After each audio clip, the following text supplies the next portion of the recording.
Hi friends, मैं आकांक्षा शर्मा जी की with आकांक्षा में आपका स्वागत करती हूँ। आज हम MPPSC मेंस क्रैश कोर्स की अगली क्लास पढ़ने वाले हैं। इसका नाम है M47 और ये बहुत इम्पॉर्टेंट वीडियो है। और मेंस का आपको पता है एग्ज़ाम अप्रैल में है। अप्रैल में आपको इसकी तैयारी करनी है और अप्रैल के लिए आपको इसकी तैयारी करनी है। लगभग 120 दिन आपके पास है, क्योंकि लास्ट के दिन तो रिवीजन के लिए हो जाते हैं। तो जो मैं वीडियो में कराती जा रही हूँ बहुत इंपॉर्टेंट क्वेश्चन मैं अपने नोट्स से ले लेके आपको वीडियो में कराती हूँ। अगर आप नोट्स नहीं ले सकते हैं तो वीडियो को ज़रूर देखिएगा। तो चलिए स्टार्ट करते हैं। नीति आयोग पर निबंध। नीति आयोग निबंध ये आपके अर्थशास्त्र का प्रश्न है और संविधान में भी आपका मतलब ये पेपर 2 और पेपर 3 दोनों में ही आपका ये इंपॉर्टेंट क्वेश्चन होता है। नीति आयोग पे निबंध में सबसे पहले इसकी स्थापना कब हुई थी? स्थापना देखा जाए तो स्थापना हुई थी 1 जनवरी 2015 को। ये एक पूर्णकालिक संगठनिक ढांचा है। पूर्णकालिक संगठनिक ढांचा है ये नीति आयोग। इसकी संरचना में कौन कौन रहते हैं? एक अध्यक्ष होता है, एक उपाध्यक्ष होता है, एक सदस्य होता है। सदस्य अंशकालीन और पदेन होते हैं। एक मुख्य कार्यकारी अधिकारी होता है, सचिवालय होता है, आवश्यकता अनुसार इसका सचिवालय होता है।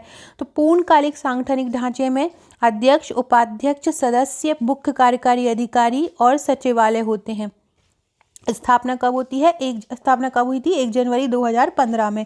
अब हम इसके बारे में पढ़ते हैं। नीति आयोग का उद्देश्य क्या है? ये देखिए, आप पूरी तरह से फ्लो चार्ट और डायग्राम का यूज़ किया है। इसी प्रकार के आपको फ्लो चार्ट और डायग्राम का यूज़ आपके मेंस के आंसर राइटिंग में करना है, क्योंकि आप मेंस आंसर राइटिंग में जितना वेरिएशन लाएंगे, जितना ज़्यादा फ्लो चार्ट का, जितना ज़्यादा पॉइंट टू पॉइंट लिखेंगे, आपको मार्क्स उतने ही अच्छे मिलेंगे। ये जो जिसमें से आप पढ़ रहे हैं ये आपको मेरे पॉलिटी के नोट्स में मिल जाएगा। साथ ही नीति आयोग के बारे में और अधिक अगर हम क्वेश्चन देखें तो आपको मेरे अर्थशास्त्र के नोट्स में मिल जाएंगे। अगर आप मेरे मेंस का पैकेज लेना चाहते हैं तो ले सकते हैं। 40 बुकलेट आपको मेंस के पैकेज में मिलेंगी। साथ में आप सॉल्व पेपर लेना चाहते हैं तो 8 बुकलेट और मिल जाएंगी। तो टोटल 48 बुकलेट आपको मेंस के पैकेज में मिलेंगी। साथ में 25 व्हाट्सएप के ग्रुप मिलेंगे, जहां इसी प्रकार के हैंड रिटन आपको आंसर दिए जाएंगे। मेरे नोट टू द पॉइंट है, आपको ज़्यादा इधर उधर नहीं भागना है। इसके साथ आपको ग्रुप भी दिए जाते हैं, वहां पे भी आपकी तैयारी कराई जाती है।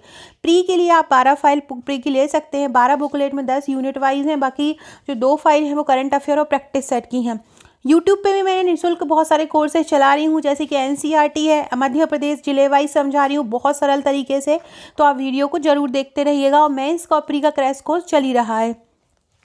नीति आयोग का उद्देश्य क्या है? विकास प्रक्रिया में निर्देश और रणनीतिक परामर्श देना। सरकार का ये थिंक टैंक कहलाता है। तो सरकार को जो भी विकास प्रक्रिया है उसमें ये इसको निर्देश देता है और रणनीतिक परामर्श देता है।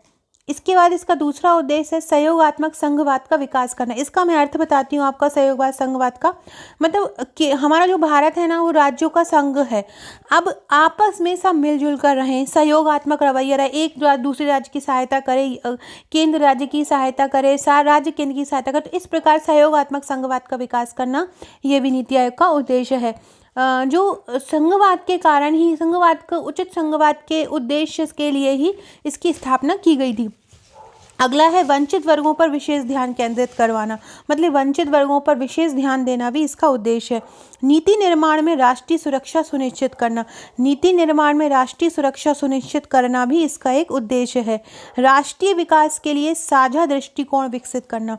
तो पहला क्या है? विकास प्रक्रिया में निर्देश और रणनीतिक परामर्श देना, सहयोगात्मक संघवाद का विकास करना, वंचित वर्गों पर विशेष ध्यान केंद्रित करवाना, नीति निर्माण में राष्ट्रीय सुरक्षा सुनिश्चित करना, राष्ट्रीय विकास के लिए साझा दृष्टिकोण विकसित करना। तो ये आप नीति आयोग के उद्देश्य हो जाएंगे। अगला है नीति आयोग की शाखाएं। तो नीति आयोग की मेनली 3 शाखाएं हैं। एक होती है शोध, दूसरी है परामर्शदात्री और तीसरी है टीम इंडिया। ये जो शाखाएं हैं ये ना आपको 3 नंबर में पूछी जा सकती हैं कि नीति आयोग की शाखाएं कौन कौन सी हैं। तो 3 शाखाएं हैं। कौन कौन सी? पहला है शोध, दूसरा है परामर्शदात्री और तीसरा है टीम इंडिया। शोध, परामर्शदात्री और टीम इंडिया। अब है नीति आयोग के कार्य। नीति आयोग का कार्य क्या है? सबसे पहला है प्रौद्योगिकी उन्नयन, प्रौद्योगिकी के रूप में उन्नति करना, कार्यक्रमों व पहलों का कार्यान्वयन, अति आधुनिक संसाधन केंद्र के रूप में कार्य करना, राष्ट्रीय विकास प्राथमिकताओं और रणनीतियों के लिए साझी दृष्टिकोण का विकास करना, सहकारी संघवाद स्थापित करने के लिए राज्यों के साथ उचित सहयोग व पहल, मतलब सहकारी संघवाद अगर विकसित करना है तो राज्यों के साथ उचित सहयोग करना होगा, उचित पहल करना होगा। वंचित वर्गों तक लाभ पहुंचाना, वंचित वर्गों तक जो भी सुविधाएं हैं लाभ पहुंचाना सभी इनका मकसद है। शोध संस्थानों में साझेदारी को प्रोत्साहित करना, जितने भी शोध संस्थान हैं उनमें साझेदारी को प्रोत्साहित करना भी नीति आयोग का एक प्रमुख कार्य है। अब हम पढ़ते हैं नीति आयोग के सिद्धांत। इसमें नीति आयोग की हमने सभी चीज़ें पढ़ ली हैं। नीति आयोग क्या होता है, नीति आयोग का संगठनात्मक ढांचा क्या है, नीति आयोग का संगठनात्मक ढांचा क्या है, नीति आयोग के उद्देश्य क्या हैं, नीति आयोग की शाखाएं क्या है, नीति आयोग के कार्य क्या हैं। अब हम नीति आयोग के कार्य में देखेंगे और फिर नीति आयोग के सिद्धांत हैं। नीति आयोग के सिद्धांत कौन कौन से हैं? पहला है समावेशिता, दूसरा है जनसंख्यात्मक लाभांश, तीसरा है अंत्योदय, मतलब समाज की जो अंतिम पीढ़ी, अंतिम पड़ाव पर जो व्यक्ति है, सबसे अंतिम में खड़ा हुआ है, उसका उदय करना, उसका साथ अच्छा करना, तो अंत्योदय करना। सततता और ग्रामीण विकास, लगातार बढ़ते जाना, ग्रामीण गाँव का विकास करना भी इसका एक उद्देश्य है। जन सहभागिता और सुशासन, जन सहभागिता और सुशासन भी नीति आयोग का प्रमुख सिद्धांत है। समावेशिता, जनसंख्यात्मक लाभांश, अंत्योदय, सततता, ग्रामीण विकास, जन सहभागिता और सुशासन, ये नीति आयोग के प्रमुख सिद्धांत हैं। अब आते हैं स्तंभ। नीति आयोग के कौन कौन से स्तंभ हैं? ये आपसे 5 नंबर में पूछा जा सकता है कि नीति आयोग के कौन कौन से स्तंभ है। तो नीति आयोग के कौन कौन से स्तंभ हैं? पहला है लोक कल्याण, दूसरा है अति सक्रियता, तीसरा है समानता, चौथा है सभी का समावेशन, मतलब सभी का समान विकास, फिर है पारदर्शिता, फिर है सशक्तिकरण, फिर है सहयोग। तो नीति आयोग के कौन कौन से स्तंभ हैं? लोक कल्याण, अति सक्रियता, समानता, सभी का समावेशन, पारदर्शिता, सशक्तिकरण और सहयोग। अब हम देखेंगे नीति आयोग का क्या महत्व है। तो नीति आयोग का महत्व सबसे ज़्यादा है सहकारी संघवाद को बढ़ाने में, प्रतिस्पर्धात्मक संघवाद, आपस में सभी एक दूसरे से प्रतिस्पर्धा करते हुए आगे बढ़े, समावेशी विकास पर फोकस, मतलब सभी का समान विकास हो, आर्थिक सुधार, सभी का अच्छा सुधार हो, सभी आर्थिक रूप से मजबूत हों, संतुलित क्षेत्रीय विकास, संतुलित क्षेत्रीय विकास जैसे कि महाराष्ट्र है, महाराष्ट्र में बहुत ज़्यादा विकास हो रहा है, उधर हमारा मध्य प्रदेश देखो, मध्य प्रदेश एक अर्ध विकसित क्षेत्र के रूप में भी नहीं उभरा है।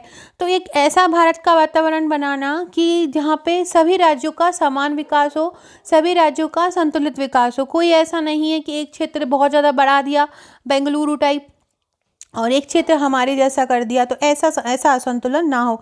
नवाचार केंद्र, एक नवाचार मतलब अच्छे अच्छे आचार आएँ, अच्छे अच्छे विचार आएँ, अच्छा कार्यक्रम हो, अच्छी अच्छी योजनाएं बने, ये सभी का एक केंद्र हो। इसके बाद है चुनौतियां। नीति आयोग की क्या क्या चुनौतियां हैं? तो कार्यान्वयन पर फोकस सीमित, जो भी कार्यान्वयन हो रहा है उस पर फोकस किया जाए। लक्ष्य का मतलब कार्यान्वयन पर फोकस किया जाए, और ये फोकस क्या है? सीमित है।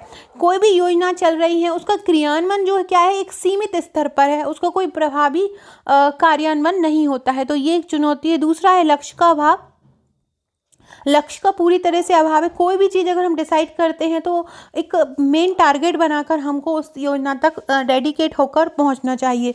अगला है समृद्ध राज्यों का पक्ष।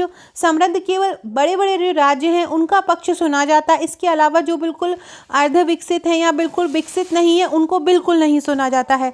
संवैधानिक प्रकृति का अभाव है। और क्षेत्रीयता, क्षेत्रीयता वही एक क्षेत्र के लोग अपने क्षेत्र के लिए लड़ रहे हैं, तो इससे क्या है? समान विकास नहीं हो पाता है।